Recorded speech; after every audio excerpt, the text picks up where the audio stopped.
Political science में paper first और unit second में अपन अरस्तु को पिछले कई कक्षाओं से पढ़ रहे हैं।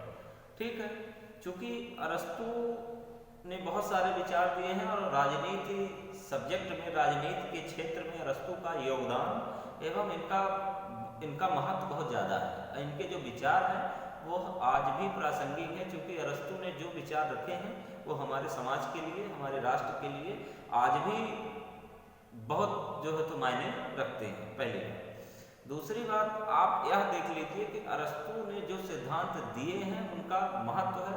निसंदेह कुछ आलोचनाएं भी हैं, कुछ आलोचनाएं भी हैं उनके सिद्धांतों की, लेकिन ज़्यादातर मायने में उनके सिद्धांत सर्वमान्य हैं और सर्वोपरि।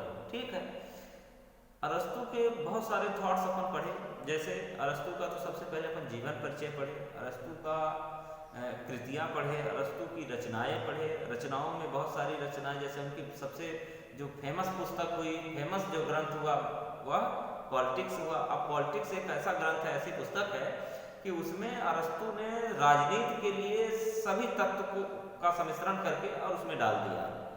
ठीक है, तो जैसे राज्य की प्रकृति क्या होनी चाहिए, एक आदर्श राज्य कैसा होना चाहिए, आदर्श राज्य में कैसा मुखिया होना चाहिए, राजा कैसा होना चाहिए, उसके मंत्रिमंडल कैबिनेट कैसी होनी चाहिए। ठीक है ना। उसके बाद फिर परिवार संबंधी विचार भी उन्होंने दिए कि व्यक्ति का परिवार कैसा होना चाहिए। फिर संपत्ति संबंधी विचार उन्होंने दिया कि व्यक्ति के पास संपत्ति कैसी होनी चाहिए, और संपत्ति का वर्गीकरण करके उन्होंने बताया कि संपत्ति कितने प्रकार की होती है, संपत्ति में क्या क्या चीज़ें आती हैं, ये सारी बातें बताई उन्होंने। ठीक है ना। फिर उन्होंने क्रांति संबंधी विचार बताए कि क्रांति क्या होती है, क्रांति की उत्पत्ति कैसे होती है, क्रांति का अंत कैसे होता है, क्रांति के होने के कारण क्या हैं, ये सारी बातें अरस्तु ने बताई हैं। उसके बाद अरस्तु ने दास संबंधी, नौकर चाकर संबंधी भी विचार रखे। फिर अरस्तु ने संविधान संबंधी या राज्य की व्यवस्था, सरकार कानून व्यवस्था कैसी होनी चाहिए, इस संबंध में अपने विचार व्यक्त किए। ठीक है ना। आज अपन यूनिट सेकंड में अरस्तु लेसन जो है वो लगभग आज समाप्त होने की ओर है, और अरस्तु का क्या महत्व है और उपयोगिता क्या है, इस विषय पर अपन पढ़ेंगे, और अरस्तु का प्रभाव क्या है। ठीक है, क्योंकि आज अरस्तु लेसन पूरी तरह से खत्म होने वाला है, और कल से अपन शुरू करेंगे आधुनिक राजनीतिक विचारक, जिसमें मैकियावेली से अपन शुरुआत करेंगे। कल का विषय है। आज अपन देखते हैं कि अरस्तु का क्या प्रभाव है और अरस्तु का क्या महत्व है। ठीक है, तो उस विषय में कुछ चीज़ें, सभी चीज़ों का एक निचोड़, उनका महत्व निकालने के लिए या अरस्तु का प्रभाव निकालने के लिए हमको अरस्तु के पूरी कृतियाँ, उन्होंने जो जो सिद्धांत दिए हैं, सभी का एक सम्मिश्रण करके और एक निष्कर्ष हमको निकालना पड़ेगा। ठीक है, तो देखते हैं क्या क्या उन्होंने किया है। तो अरस्तु ने अपने जीवन काल में ही अपने गुरु प्लेटो से कम ख्याति नहीं मिली। यानी कि कहने का मतलब कि अरस्तु के गुरु कौन थे? प्लेटो थे। तो प्लेटो को मरणोपरांत बहुत सारी उनको उपलब्धि मिली या उनको मान्यता मिली, लेकिन अरस्तु को जीते जी, अरस्तु के जीते जी यानी कि अरस्तु के जीवित होने वाले समय में ही उनको जो है तो उतनी प्रसिद्धि और उतनी उपलब्धि हासिल हो गई। ठीक है, अरस्तु को आज भी राजनीति विज्ञान की दुनिया में सबसे महत्वपूर्ण स्थान प्राप्त है। राजनीति विज्ञान के लिए अरस्तु को आज भी सर्वमान्य और सबसे ऊपर व्यक्ति माना जाता है। ठीक है, अरस्तु द्वारा प्रकट किए गए अनेक राजनीतिक विचार आज भी सर्वमान्य हैं। यानी कि अरस्तु ने जितने भी विचार दिए वो आज भी जो है तो सर्वमान्य हैं और सबसे महत्वपूर्ण हैं। अरस्तु को ज्ञाताओं का शिक्षक कहा जाता है, यानी कि ज्ञाता ही बहुत बड़ी बात होती है। किसी भी सब्जेक्ट का ज्ञाता बहुत बड़ी बात होती है, तो अरस्तु का तो ज्ञाताओं का टीचर कहा गया, ज्ञाताओं का शिक्षक कहा गया। कितनी बड़ी बात है।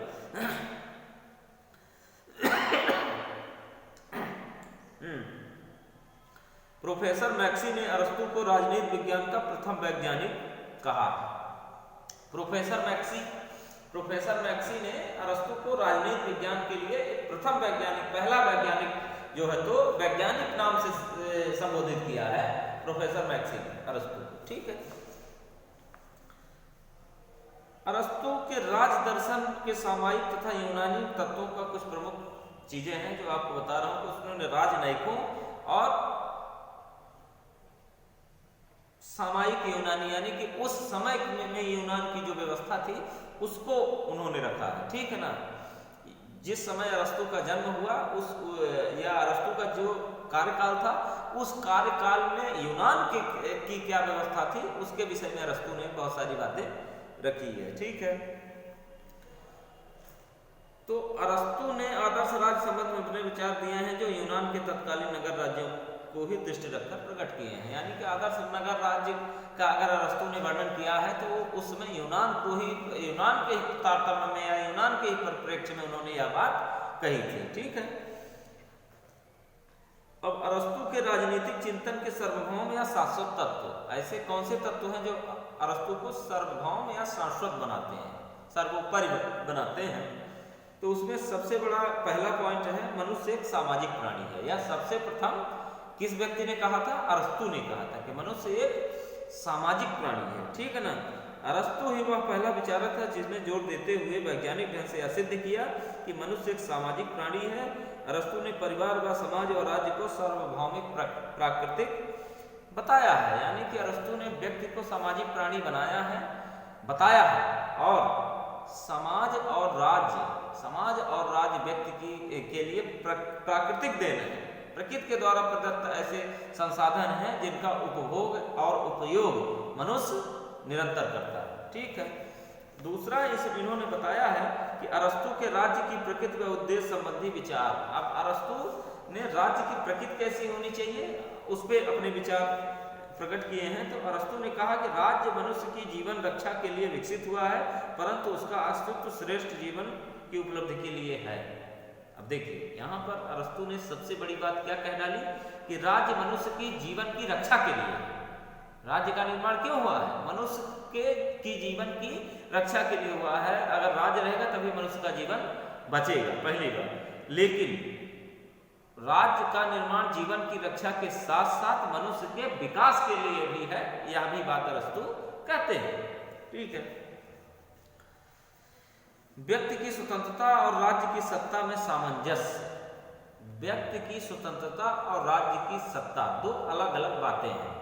व्यक्ति की स्वतंत्रता एक अलग बात है और राज्य की सत्ता एक अलग बात है। तो दोनों का जो सम्मिश्रण है, दोनों का जो सामंजस्य है वह मनुष्य के द्वारा किया जाना है और मनुष्य को उस सामंजस्य को लेकर के और उस सामंजस्य के साथ राजनीतिक जीवन और सामाजिक जीवन को आगे बढ़ाना है, ऐसा अरस्तु मानते हैं, ठीक है।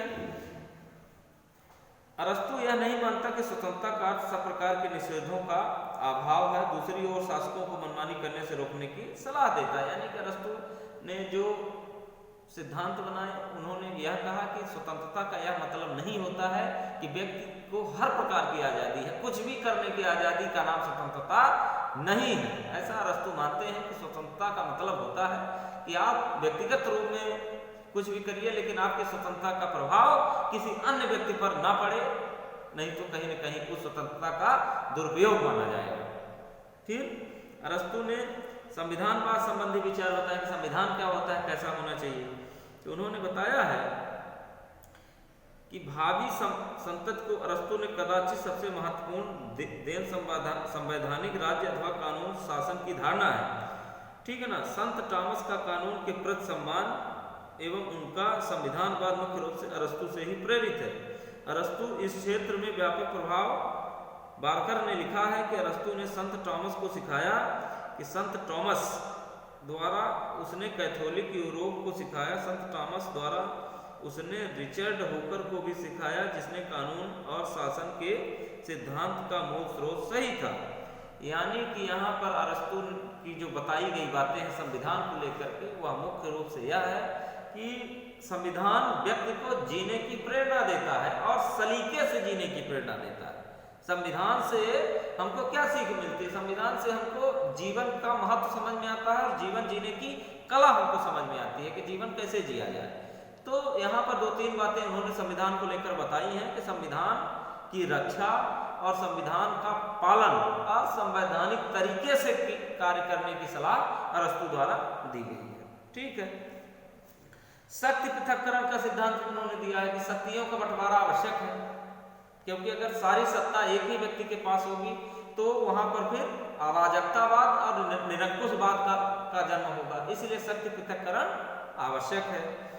दूसरा दिया संप्रभुता संबंधी विचार। संप्रभुता के लिए उन्होंने बात रखी है कि संप्रभुता राज्य की सबसे बड़ी शक्ति है, अगर संप्रभुता नहीं है तो वह राज्य शक्ति विहीन है, अतः संप्रभुता आवश्यक है। फिर व्यक्तिवाद की झलक। अरस्तु को प्रथम उच्च कोटि का व्यक्तिवादी कहना अतिशयोक्ति नहीं होगा, यह स्पष्ट है कि व्यक्ति कभी भी समान नहीं हो सकते। अरस्तु ने निजी संपत्ति को भी प्राकृतिक संपत्ति मानता है। अब व्यक्तिवादी विचारधारा अरस्तु की थी, क्योंकि अरस्तु निजी संपत्ति को निजी न मान करके प्राकृतिक संपत्ति या राज्य की संपत्ति की श्रेणी में रखना उचित माना। फिर राजनीतिक अर्थशास्त्र का पारस्परिक संबंध। राजनीति और अर्थशास्त्र दोनों एक दूसरे से रिलेटेड है, ऐसा अरस्तु ने बताया, क्योंकि बिना अर्थ के राजनीति का संचालन संभव नहीं है। अतः अर्थशास्त्र और राजनीति शास्त्र दोनों विषय एक दूसरे के पूरक हैं और एक दूसरे के लिए बने हुए हैं। लोकमत पर बल। अरस्तु ने लोकमत के लिए बहुत बड़ा विचार दिया है कि लोकमत होना चाहिए। प्रजातांत्रिक व्यवस्था में लोकमत का बहुत बड़ा मत है, बहुत बड़ा महत्व है। यदि लोकमत नहीं होगा तो फिर वहां भ्रष्टाचार है और निरंकुशता देखने को मिलेगी, और अगर लोकमत है तो फिर जनतंत्र वाली बात समझ में आती है, तो यह भी देखने वाली बात है। फिर नियंत्रण और संतुलन संबंधी विचार उन्होंने दिए हैं कि नियंत्रण और संतुलन होना आवश्यक है। नियंत्रण का मतलब कि राज्य का नियंत्रण और संतुलित तरीके से नियंत्रण। नियंत्रण का मतलब ये नहीं कि फोर्सली दबाव बनाकर नियंत्रण करिए, आप एक संतुलन बैठा करके नियंत्रण कायम रखिए, जिससे राज्य का संचालन, देश का संचालन और राज्य के समस्त विभागों का संचालन होता रहे। फिर बहुत सारी बातें अरस्तु ने किया है। अरस्तु को राजनीति विज्ञान का जनक भी कहा जाता है, और अरस्तु द्वारा जो भी सिद्धांत दिए गए हैं वह आज भी प्रासंगिक है, आज भी महत्वपूर्ण है। अतः इन सभी बातों को ध्यान में रखते हुए अपन इस निष्कर्ष पर पहुंचते हैं कि अरस्तु ने जो भी विचार दिए हैं, जो भी सिद्धांत दिए हैं, वह हमारे देश के लिए, हमारे समाज के लिए, हमारे राष्ट्र के लिए और हमारी पूरी दुनिया के लिए बहुत ही महत्वपूर्ण है। और उनके बताए हुए रास्ते पर आज भी दुनिया के बहुत सारे संविधान और देश का संचालन हो रहा है और बाकायदे तरीके से हो रहा है। लेकिन यहाँ पर महत्वपूर्ण बात यह है कि चूंकि अरस्तु ने अपने समय पर जो सिद्धांत दिए, तो अरस्तु ने वहां की व्यवस्था के हिसाब से सिद्धांत दिए।